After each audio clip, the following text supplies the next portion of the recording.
right, here we have a picture of Christian Boving. Now, Christian Boving is a famous fitness model, and he was made famous. How I got introduced to him, actually, I think everyone, if you took creatine in the 90s, etc., as we all did, you probably know who Christian Boving was. And there's a documentary called Bigger, Faster, Stronger. And now this video today is how much muscle can you grow naturally? Everyone's I want to be natural and get staunch. And this, as a man, testosterone is the hormone that's dominant in men and also very dominant in women as well. Testosterone is very important for women for many various functions. But Christian Boving, let's get back to Christian Boving because he's a great foundation of transparency. And in an era when transparency was like, oh, no. So what happened is, please, if you haven't watched the documentary, it's made by the Bell Brothers. It's called Bigger, Faster, Stronger. All right? Go watch that documentary. It'll give you the insight into the truth about building muscle, impressive muscle. We're not talking Mr. Olympia Schwarzenegger muscle. We're talking everyday gym rat, Instagram aesthetic muscle, steroids, all right, part of the deal. Now, I'm not saying it's a good thing, it's a bad thing, I'm just saying that's how it is. So go watch the documentary, Bigger, Faster, Stronger. Christian Boving, great example of someone who came clean, so yeah, I use steroids like blast, I look like this, I've got to, it's my job. When your job's your aesthetic, then you're going to do surgeries or take compounds that enhance your image over the next girl or guy so you get your job done, all right? And if you're a guy, that means having a lot of muscle and being really ripped, all right? But if you're a girl, you can just be slim. And you don't do any surgery, nothing. You can just be like Natasha, my girlfriend, totally natural, no surgery, nothing ever done. Just good genetics, plus, importantly, nutrition and exercise consistently. So good hormone levels, naturally. All right? But if you're a guy, you gotta get on the juice. You gotta lift. You gotta train. You gotta be ripped. You gotta be shredded. You gotta be big, tall, athletic, with 7-inch. So I've got 2 of those things, but I didn't get the staunch yet. But yeah, this is the reality. This is the reality we live in. That these noobs out there, like, Harley, how much protein do I need to build muscle? Like, I want to get staunch. I want to look like the vegan bodybuilder guys. And I'm like, well, the vegan bodybuilder guys are taking the same supplements as the meat eater dudes, all right? Everyone is on the gas. And the sooner you can really realize that, the sooner you wake up from your little fairy tale dream and go, I'm going to the gym, training at 24 Fitness, training really hard. I bought such and such's recipe book. I bought my BCAAs of Athlean X. I got this, I got that. I'm training hard. I got my power grip curls. I'm not really getting the gains. Harley, what do I do? Am I not eating enough protein? It's like you're not taking enough juice, all right? So I'm not telling people to go out and start taking juice. I'd actually recommend against that, because there's a lot of fake stuff out there. If you ever got to use hormones, then get them from your doctor. Get them from the hospital. Don't get them from the gym rat because you don't know what you're using, all right? This isn't the video to say, hey, go and do that. This is just the video to say, hey, little 8-year-old kid out there who's laying in bed, Mummy, Daddy, what's the loud music? I can hear music. There's people shouting. What's going on? Is this dangerous? Oh no, little Johnny, that's called a nightclub. What's a nightclub? Oh, it's where people go and dance in the club and get high and get drunk and do crazy stuff in the car park. Oh, a nightclub. Okay, I can go to sleep then. It's like someone. How do you know what a nightclub is until you go to a nightclub until someone explains it to you? When you're the little kid going, what's that music? What are people doing? Why is that man and girl struggling on the street? Why are their eyeballs rolling in their head? What's going on, Mummy, Daddy? Oh, that person's on ecstasy. They're drunk. They're high. Oh, what's the drug? So there's people out there saying, no, Harley, I've got a friend. He's trained really hard. He would crush your bones if you shook your hand. He's been training since he was 18. He's really big and strong. He would never use steroids. He goes to church. He has a wife. I'll tell you what, bro. I've known guys who go to church, have wives and kids, and they also go to the gay clubs and have a lot of fun with the lads. And there's nothing wrong with that. I'm just saying.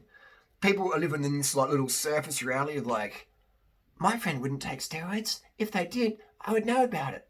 So people take steroids to the grave. And this is why I laugh when people try and be an authority on a topic they've never had any personal experience with. It's like me It's like the 8-year-old kid telling me and you nightclubs don't exist. That's not a nightclub. I don't know what a nightclub is. I've never been to a nightclub. I don't really know. But my friend does. We dance at kindergarten to music. We don't go to a nightclub. Those people are, I don't know what's going on. So this always gets me. I don't know what it is. I have this obsession with this topic over the years. Because of cycling and the whole Lance Armstrong thing, and just thinking, I used to think that, cycling was like running and swimming, that it was a clean sport. Running's dirty as, cycling's dirty as, swimming's dirty as, all pro sports are dirty as. The person on Instagram selling you the chickpea recipe or the protein shake or whatever, and they look like they're on steroids, because they're on steroids. It's just, the money is in selling product to people who have no idea what's going on behind the scenes. Like someone who buys a Pinarello, or not even Pinarello or Colnago or whatever, thinking, oh, it's made in Italy. I wouldn't ride a Chinese bike from durianrider. I'm going to ride a Pinarello, I ride a Colnago. There's carbon fibre, but it's also made in China. And there's people out there who would say, no, it's not made in China. No. And I'm just like, oh, man. So I had this obsession, I don't know if it's an Asperger's or ADD thing or whatever it is, of just, how dumb, how naive do people have to be? I don't know. It's just, I don't know. It baffles me. There's a great book to read called Positive by Werner Rieterer. And Positive by Werner Rieterer, who's an Australian discus thrower, the greatest track and field athlete we ever had at the time. And he was full natty, and he's like, heck it, F it. Can't really swear because the YouTube algorithm shuts the videos down. And doing my best here. And so Werner is like, F it, I'm going to get on the program. And he jumped on the program and got impressive gains in the discus. But then he pulled out. He goes, I can't do this. This is all BS. I'm just lying to people. So, and I did my own little experiment with anabolics over the years. And I was like, wow, this is crazy stuff. Once you take anabolics, your whole mind changes. Your whole brain, if you take a bit to get a bit of a sensation. It's just like if you walk up and have a sip of your mum's wine. Remember that doing that when you're a kid and you say, oh, what's mum drinking? They're drinking this, and you have a little sip and you're like, oh, I'm a little bad boy. But you're not really drunk, whatever, Let's say, but then you go to your 18th or your 16th or whatever, and you drink, a few beers and you get all like woozy, and you're like, okay, this is what alcohol is. Oh, wow. And once you have that, or maybe you get high, you smoke a bit of weed, and you get high and you're like, okay, wow, this is really weird. I'm feeling really self-conscious right now. Am I speaking too loud, or what's going on here? Is people thinking I'm a bit weird? All this stuff. And but once until then, until you've been stoned or been drunk or used proper anabolic steroids, you're in this like bit of a oh, what's going on over there? What's going on? Does it make sense? This doesn't mean people have to go and do it. I'm just saying, if you're going to try and tell me that I'm wrong about a topic that I know better than you, that's like me telling you how to play a piano when you're really good at playing a piano and I can't play for crap. I've never played a piano. I tap on the keys or whatever.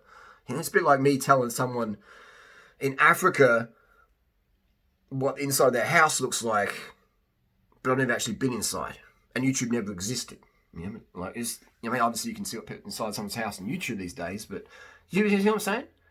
It's like me going into your house, telling you what's in your kitchen, which level the glasses are on, but I've never been to your house. I'm just making assumptions. Well, in my house, I have my glasses here, so that means my friend has their glasses there, so that means you. No. Just because your friend lies to you about their steroid usage doesn't mean that I'm wrong when I say someone is clearly on the anabolics. Right? Most people will take it to the grave. I think there was a study, I'm not sure if it was in Bigger, Faster, Stronger. They did a study where men would rather admit being gay or pedo than taking anabolics. Obviously, there's a difference between being gay and being a pedo, but there's these three stigmas. They're like, if you're homosexual, there's stigma. If you're a pedo, obviously there's stigma. If you're on steroids, there's obviously stigma as well. And so they did the tally. I can't remember. If I can dig up the study, I'll show it to you. So to recap the video, people who use anabolics, most of them, I would say 99.9% of people out there who use anabolic steroids will literally take it to the grave. Unless they're in a private conversation with another person saying, hey, what's your cycle? We got any? They will take it to the grave. So if your husband is lying to you about using steroids, don't take it personally. Don't take it personally, all right? But my husband's not taking steroids. I would know about that. No, you wouldn't. You wouldn't know about that. You know what I mean? You wouldn't know about that. There's guys who'll take it to the grave, all right? Your brother, your dad, your son, or whatever. People take it to the grave. I've had friends over the years, over the last 20-odd years. I was introduced to steroids back in 1990. I think it was 96. I had a friend, and he was using steroids. He was really open about it. He's like, you should, if I give you an injection in your leg. And I didn't know what was going on. I was like, no, I'm good. You know, I was like, I had no idea what, back in the 90s. And I said, no, thanks, I appreciate it. But he was using steroids. So I was introduced back then. So I guess maybe he triggered it as well. Like, just how open he was. And he's like, everyone's using steroids in the gym. I'm like, really? Yeah. And then I worked in the gym, and I was like, holy heck. Holy heck. And that was really eye-opening. So I guess it's, 20-something years of being around steroids and then eventually using steroids myself on and off here and there for personal experimentation, various reasons, etc. It's just become a really fun and interesting topic just about how people will take it to the grave. And I'm like, I do YouTube about it. I'm open as heck about it, but people are going to take it to the grave. But even me being open about it and me being like a skinny twig marathon runner guy who doesn't get any performance benefit at all from whatever, in fact, I get a hindrance from it because it makes you gain weight, and as a marathoner, that's no good. As a cyclist, that's no real good, especially a climber. But here's me just being open about it, and people even criticise me. Oh, you're a fake nerdy, you're a cheat. So imagine if my career was based on the performance, which it isn't, which is lucky for me. But man, imagine if I had an aesthetic that was selling my ebooks, and that aesthetic was built upon steroids, which obviously it's not, because look how skinny I am. But imagine if I had that. So if I'm getting flack for just being open about it, experimentation, blah, blah, blah, you can understand why someone whose career based on their athletic performance or their aesthetic, they're gonna take it to the grave. Because be like, I bought an ebook off you, and I thought if I eat enough chickpeas, I'll get swole like you. You lied to me. I want my money back. So these people, once you claim natural, and you make a career based on that performance of being natural, even though you're not, you can never come out of that. Because if you do, you will get roasted. Look at Lance Armstrong. Imagine if Lance Armstrong kept the lie up. He wouldn't have the hassle he has today. And he must think sometimes, he goes, why did I even be honest? People couldn't handle the honesty. People can't handle the honesty. Most people in society are very, very naive, especially Americans. I don't know what it is. Australians as well, but I'd say Americans are like the height of naiveness. I don't know what it is. It's crazy. People think John Cena's natty. It's a funny word out there. So anyway, that's the recap. On the record, I've got an issue with people taking gear. I have an issue with people lying about it. I understand why they lie. But just because they lie to you about it doesn't make you an authority on steroids. So listen to people like myself who are honest about it, or listen to people like Dan, the bodybuilder in Thailand, which we'll have on the show eventually. And I talk Dan a lot. He's a good guy. Dan, the bodybuilder in Thailand. Go check him out. Very transparent. I think transparency is the way forward in society. Like, how are we going to grow as a society if we're not honest and transparent about how society works? I don't know. Let's not keep in the shadows, people.